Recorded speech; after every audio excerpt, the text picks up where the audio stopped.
to Senator Schatz, who's been our leader on Pacific Island issues.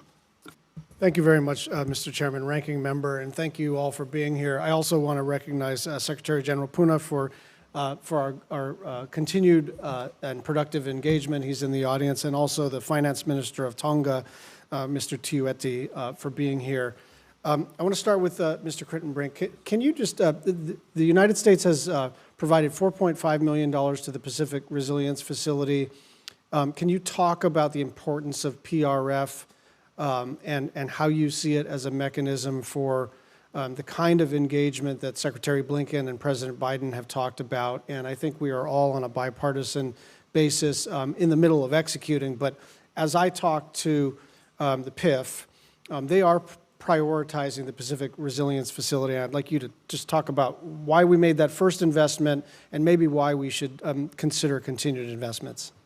Senator, thank you very much for the question, for the opportunity to be here today. I would just underscore what you've said. Our whole approach to the Pacific Islands is to listen to the Pacific Island leaders, what their top needs are, to study the Pacific Island Forum's own 2050 strategy for the Blue Pacific continent, and then to make sure that we meet the needs that are outlined in that strategy.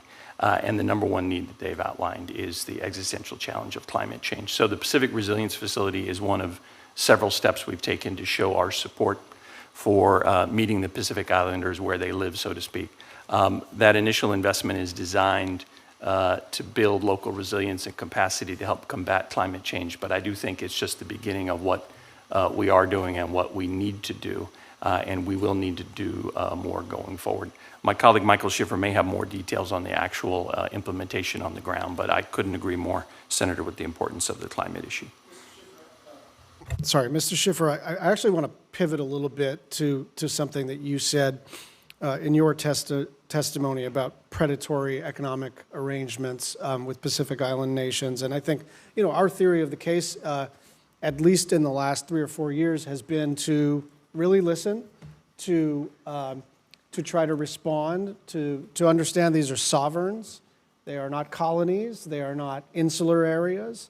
And to be more sensitive to that, and to understand that they, as sovereigns, they get to have whatever economic partnerships make the most sense to them.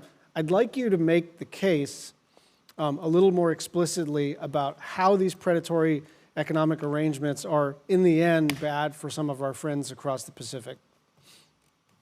Thank you for that question. And let me underscore from the outset, and as Assistant Secretary Crittenbrink offered, you know, we fully recognize that our partners in the Pacific are sovereign and that they can make their and should make their own choices, and that our role is to support them in that process, and that is what we seek to do.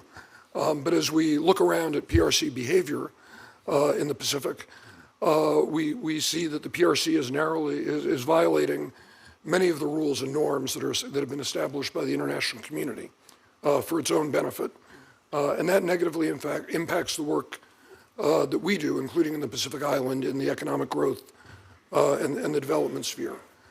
So, for example, we've seen a surge in investment by the PRC in the telecommunications sector in recent years, which can lead nations vulnerable to cybersecurity risks and other national security concerns.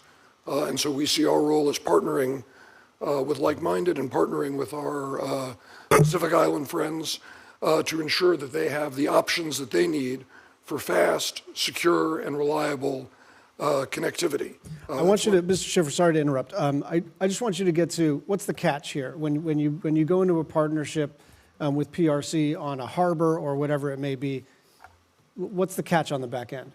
The catch on the back end for the partners is that oftentimes the PRC is not motivated by developing an economically viable and sustainable program, but is motivated by other geostrategic considerations, and will work to create a project that is not economic, not sustainable, and leaves a partner saddled with debt.